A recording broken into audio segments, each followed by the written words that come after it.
Welcome, everyone. I'm Kimberly Boschman, and this is the Intentionally Intuitive Podcast.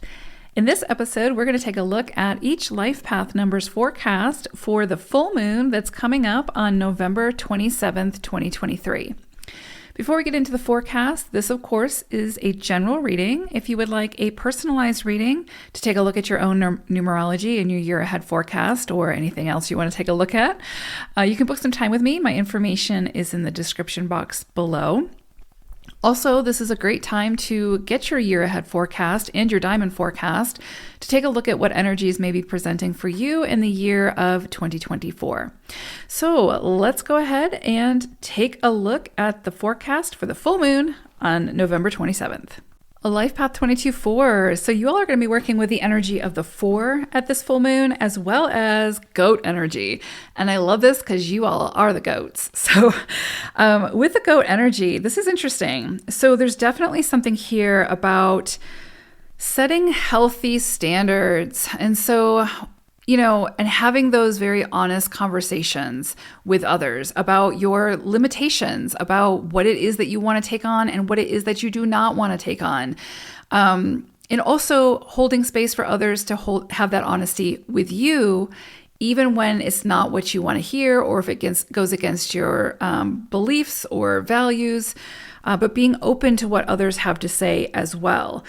I really do think just because it's you're 22-4 energy, you're working with 4 energy, and you've got goat energy, this is a very dedicated vibration, right? This is very much this is ambitious. This is going to the, I'm going to make it to the summit. I don't care if it's an electrical storm and it's snowing and it's hailing and, no. There's definitely something here that's saying, you will make it to the summit, but you need to also make sure that you're pacing yourself and you're checking in with yourself and it's still in your heart, it's still heart-led and all those things. So check your standards, right? What are you saying yes to? Are you saying yes because you feel like you should, or you feel obligated to, or are you saying yes because you really want this and it feels good and it's worth the investment, or it feels like it's worth the investment for you? I do think this full moon is going to say, stop sacrificing yourself. Stop trying to meet other people's expectations when they don't match your own healthy standards of yourself and what you want for your journey, for your life. I do think also, and this is so aligned with 22-4, 4 energy, go energy, I do think that there's got to be some boundaries set, whether it's with work or relationships, where it's you may be burning the candle at both ends, you may be feeling depleted, and ultimately, it all comes back to you. If you don't set those healthy standards in saying, you know what, at 5 o'clock or 6 o'clock, I'm done working and you can reach me tomorrow. If you don't set that standard and then hold that standard by saying, when someone reaches out to you at 10 o'clock that night, if you answer that email, you're breaking your own standards, right? You're lowering your standards. And that's not healthy. And so, in order to hold those boundaries or those standards would be to say, I'm done at 6, let's say 6 o'clock, I'm done at 6. And then you don't check your emails. You don't respond to those emails until the morning. When you continue to do that, you are leading by example. You're showing people how to treat you. And I just use that as an example because there's so much work energy in this around this full moon.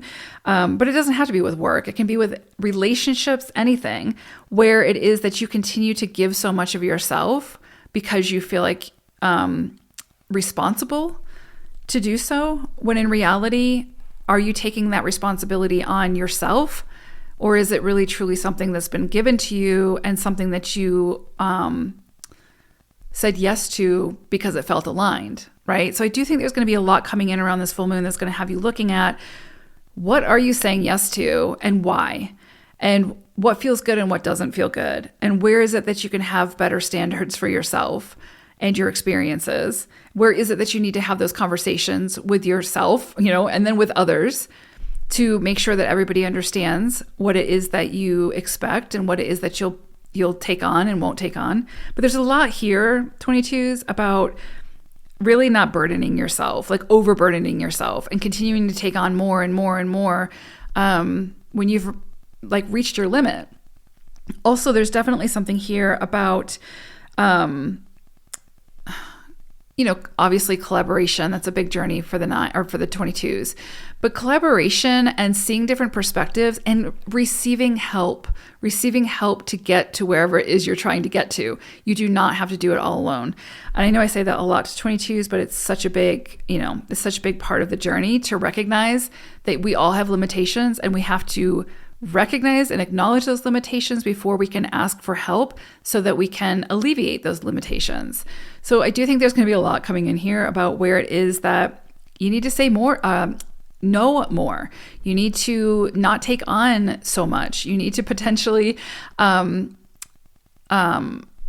just check in with yourself. Just check your standards and make sure that it feels good for you.